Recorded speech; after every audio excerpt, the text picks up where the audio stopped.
All right, artists, let's go ahead and open up the app Amaziograph. You can see under here, there's a bunch of different options for how you can set up your canvas. So there is mirror, mandala, rotation. I really like the kaleidoscope features. That's what I'm gonna be using today. And you're gonna see how it works. It's like magic. So in my canvas here, I can go ahead, select a color up here at the top. And then what I can do is when I start drawing in one area, it repeats that pattern all across the entire canvas. How neat is that? Now again, I could go into my color and I could keep adding more just kind of by moving my finger all along the canvas, but I want to show you some cool tools that are also available here. So for starters, you guys can see, again, by choosing a different color, and we'll talk color scheme in a moment, I can adjust the size of my brush. So I could make it really large, or I could make it really small. All right. I can also adjust the opacity, all right, which means how transparent my color is. It can either be at 100%, which is very vibrant, or I can bring it down. I think I put it here at about 26, 28, and you can see that it is very transparent. We don't see it as much, okay?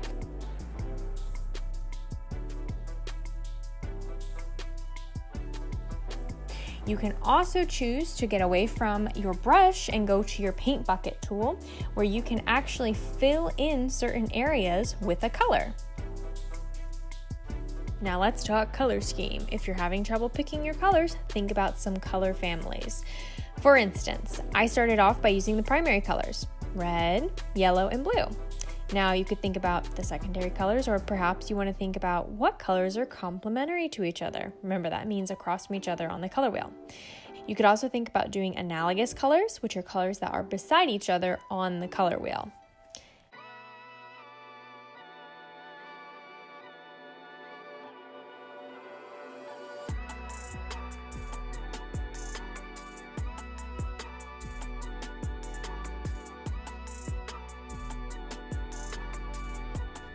So again, you can keep sort of playing around with the size of your brush or your opacity, and you can also even adjust your colors.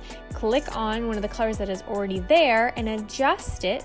If you would, let's say, maybe like to go from a light red to a dark red.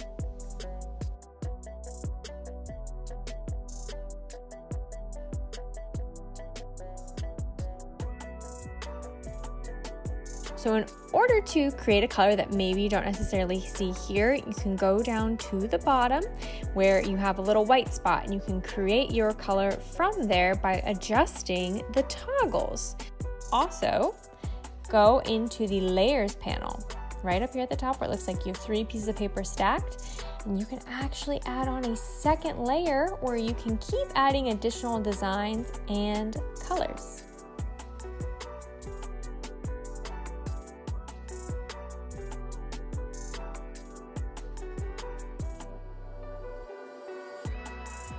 Once you have finished up with your design, go ahead all the way over to the right side of your screen. You're going to see 3 little dots. We like to call those breadcrumbs. Go ahead and select that and then hit share.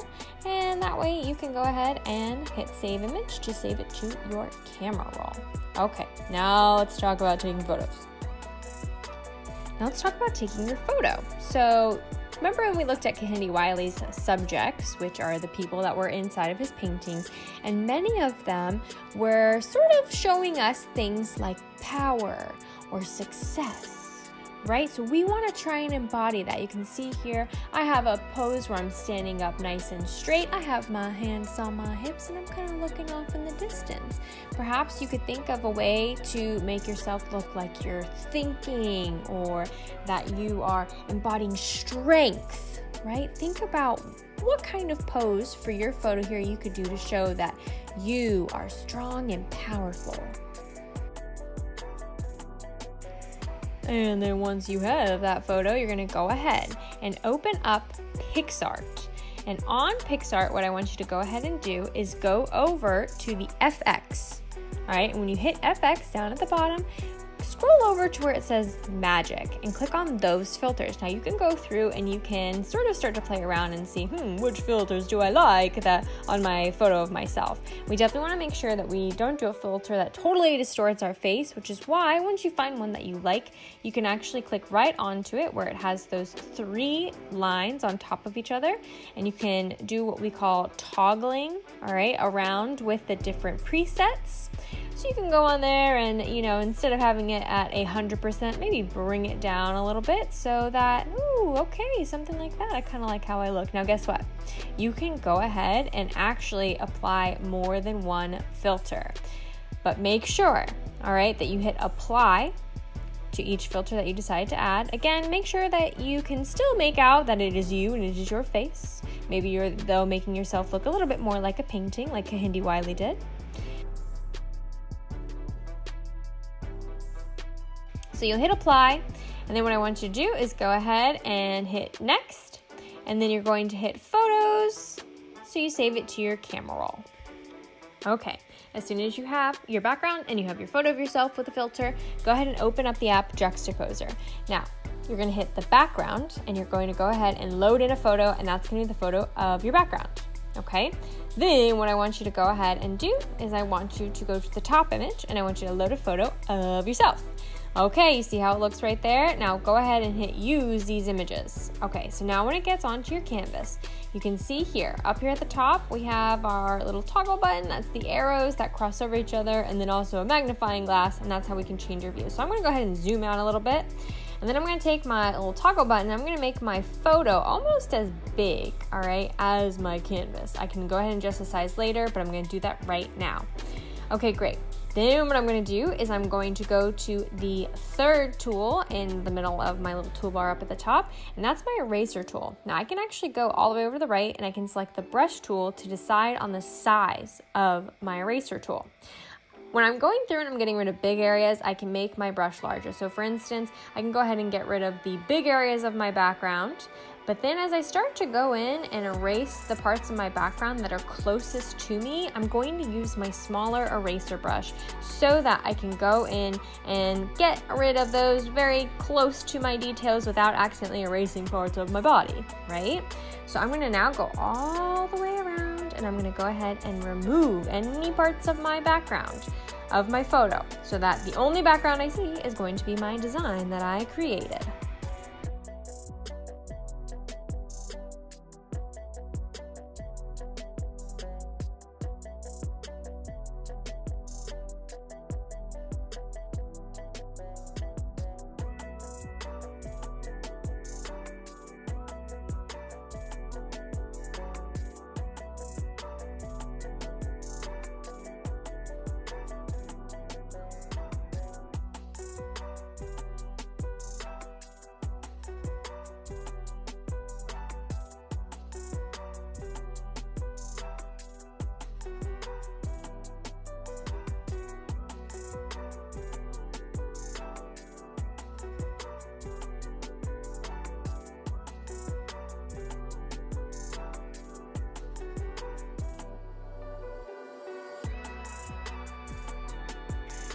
Alrighty, artists, remember what I said earlier, you can go ahead and go to that tool that's right next to the eraser tool, which is our little toggle, and you can go ahead and decide if you would like to make your photo bigger, all right, or move it to a different spot on your canvas. All right, so once you have that, you may want to check, did I erase every spot? Am I good to go? All right. So once you have that, I want you to go ahead and go over to the left. You're going to hit that little box with an arrow coming out, and you're going to save your image, and we will pick back up next time.